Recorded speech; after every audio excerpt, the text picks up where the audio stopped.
Welcome to Quicklit, your gateway to book wisdom. All right, so today we're diving deep, really deep into habits with James Clear's Atomic Habits. Yeah. You hear habits and it's like, ugh, another self-help book. Right. But this one, it's different. It's really about the science behind it. It's like not just set goals, it's how do they work, these little things that run our lives. And what got me, honestly, was Clear's own story. Yeah, his story's pretty amazing. High school, right. Yeah. This huge injury. Broken nose, facial fractures, double vision, couldn't drive for like months. Yeah, he was in a coma for a bit even. Wow. But the thing is, he didn't let that, stop him. He used habits, tiny ones, to rebuild. Yeah, that's incredible. Academic All-American, built a business, wrote this bestseller, all from that starting point. It really shows you those small things, they add up. Big time. And the thing that kind of threw me off at first was Clear saying, forget goals, focus on systems. It's counterintuitive, right? We're always told set goals, set goals. Exactly. But I'm starting to see what he means. It's like, okay, say your goal is, I don't know, to be rich. That's the outcome. Right. But what are the daily habits, the system that gets you there? Budgeting, saving, investing. So goals are the destination, but the system's the car that gets you there. Exactly. And just like a car, your system needs maintenance. That's the effort you put in. Okay, I see that. Clear talks about time, right? Yeah. Time magnifies the smallest differences in our systems. Like compound interest, but for everything. Yeah. If you improve even just 1% every day for a year, you end up 37 times better. Wow. That's kind of mind-blowing. But it works the other way too, right? Bad habits, they snowball. To picking the right habits and sticking with them, that's key. Big time. And how do we even start changing these things ingrained in us? Well, Clear breaks it down 4 stages. Cue, craving, response, reward. It's a loop. It just runs in the background. So way back when, see a fruit tree, that's the cue. Right. You crave food, you pick the fruit, eat it, boom, reward, Yeah. Hunger's gone. Exactly. Those were primary rewards for survival. But now it's secondary rewards driving us. Like what? Money, fame, those kinds of things. Yeah. That craving makes us check our phones, scroll social media, buy that new gadget. But we're not always aware of it. So we're on autopilot, running these loops without realizing. Exactly. That's why awareness is so crucial. Sure. Clear has this thing, the habits scorecard. Makes you mindful of what you're doing automatically. Like hitting pause on that autopilot. Yes. He even suggests this thing Japanese railway conductors do. What's that? Pointing and calling. They point at and say out loud every signal, every track change. To avoid mistakes. Exactly. So imagine doing that in your life. Checking email, scrolling social media, eating peli. Sounds a little silly, but I can see how it would make you more aware. It's about breaking those unconscious patterns.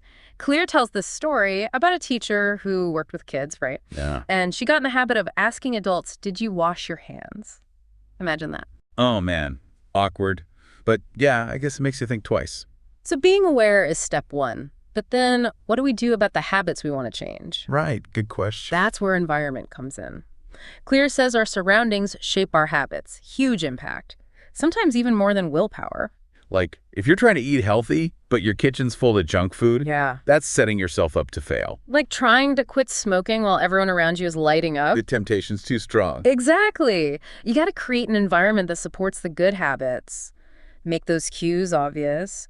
And the bad cues, make them invisible. Okay, I see that. Even Clear had to change his own workspace. He was working from his couch, no separation between work and life, always on. Yeah, I get that. He realized he needed a dedicated space, a clear division. Sometimes, even small changes like that can make a big difference. Huge difference. Yeah.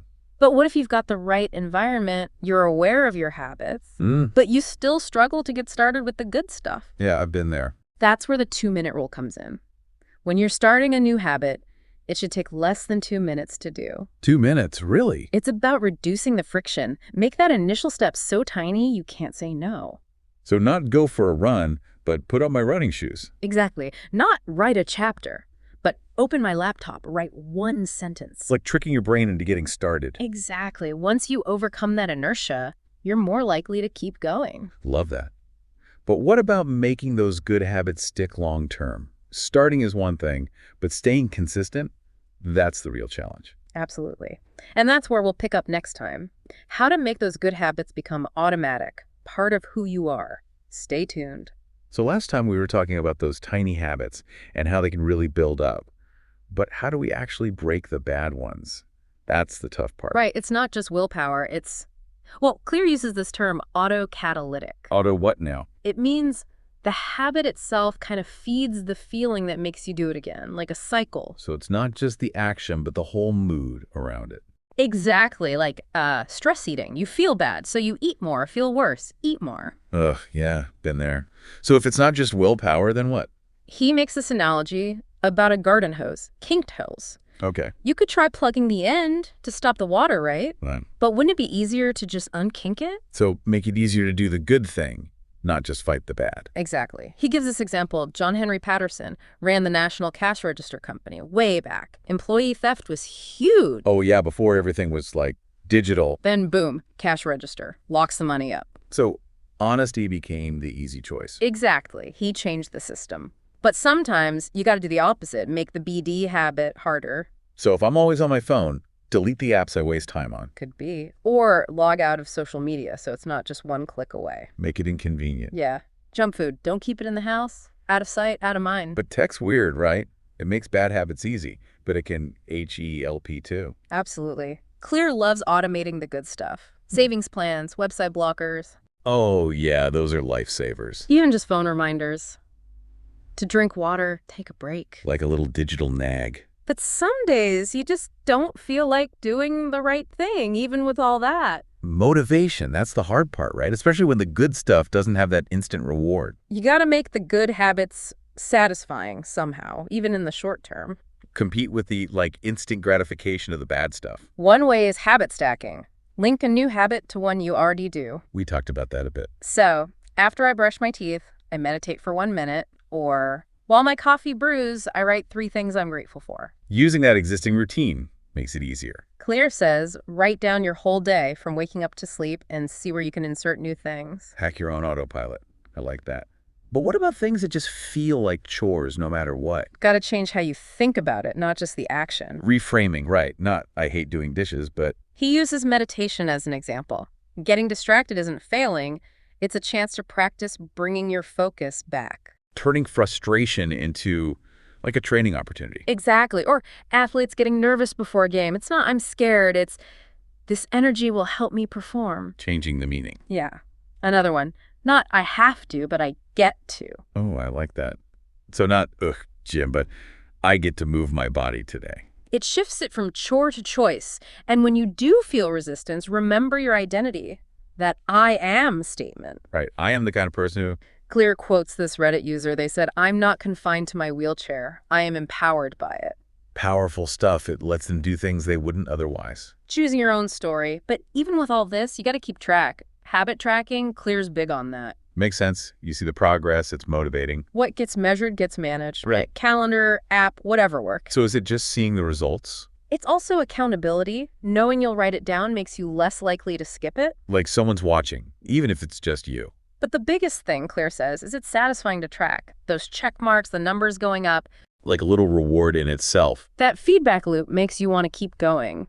But sometimes even that's not enough. That's when you need an accountability partner. Someone else to answer to helps you stay on track. Clear tells this wild story about Roger Fisher, this Harvard professor working on preventing nuclear war back in the Cold War. High stakes. He had this crazy idea. Implant the nuclear launch codes in a random citizen in both the US and the Soviet Union. Whoa, that's intense. His point was, if a regular person's life is on the line, leaders will be more careful. Ultimate deterrent, I guess. We don't need to go that far, but the idea is there. And Clear gives more normal examples. Comedian Margaret Cho, she has a song-a-day challenge with a friend. Keeps them both creating. It's not just fear of letting someone down, it's the support. And now with tech, there's even more ways to do this. Online groups, fitness trackers, even social media in a way. It's all connected. So we've talked about breaking bad habits, accountability, tracking. But there's one big piece left. Habits and identity. This is the part that really got me thinking. It's not just doing things differently, it's becoming different. That's where the real change happens. It's not about forcing yourself. It's about becoming the kind of person who just does the thing naturally. We'll dive into that next time. Yeah. It feels like the key to making it all stick. Exactly. That link between who you are and what you do, that's where the magic happens. Stay tuned. All right, so we're back. And this whole habits and identity thing, it's really stuck with me. It's powerful stuff, right? Like, we are what we repeatedly do, but also who we think we are shapes what we do. Exactly. Clear says it straight up. Real change is identity change. You don't just grit your teeth and do it. You become the person who does it. So less I'm trying to be organized, more I am organized. Right. But it's more than just saying it. You got to believe it. Yeah, we get attached to our self-image, even when it's not helping us. Like, I'm not a morning person, or I'm bad with money, those kind of things. Exactly. Those stories we tell ourselves. Clear calls it pride, almost. Holding on to that identity even when it's holding you back. But we can change that, right? We can. Awareness is key, just like with any habit. What are those beliefs that are keeping you stuck once you see them? Then what? Just tell yourself a different story, even if it feels fake. It's more about action. You ACT your way into a new way of thinking. Do the things that person would do. So if I want to be a writer, I don't wait for inspiration. I just write. Even if it's just a little bit, every day, each time, it's a vote for that new identity. Proving it to yourself, hey, maybe I am this. But what about when the doubts come back? Gotta be consistent. Show up even when you don't feel like it. Progress over perfection. And that I am statement, that can help? Like a reminder. I am the kind of person who keeps their promises. Or like that quote Clear uses, I'm not confined to my wheelchair, I'm empowered by it. Exactly. Focus on what it allows, not what it limits. But what if we're pushing ourselves into the wrong shape? A habit that just doesn't FE. That's where Clear talks about finding the right game, where the odds are in your favor. Play to your strengths, right? Your natural abilities. He even says our genes can give us clues. Not about what you can't do, but where you might naturally excel. Makes sense. We're all wired differently. Find the habits that feel good, that fit who you are. It's less willpower, more alignment. This whole deep dive, it's been eye-opening. Totally. The science, the practical stuff, and now this identity piece. It's changed how I think about growth. Me too. And Clear's message, it's hopeful, right? Success isn't this huge thing. It's those daily habits that build up. Compounding, not just with money, but with everything. If you get these principles and use them, you can change. One step at a time. So if you're listening and you haven't read Atomic Habits, check it out. There's so much more in there than we could cover. But the biggest thing is take action.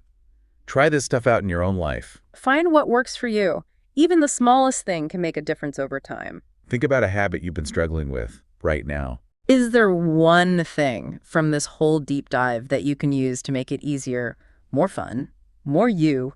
You have the power to change. Start small, keep going, and enjoy becoming the best version of yourself. Thanks for joining us. Until next time, keep those brains working, and we'll see you back here for another deep dive soon. Thank you for being part of the Quicklit community. Please subscribe for get more videos like this.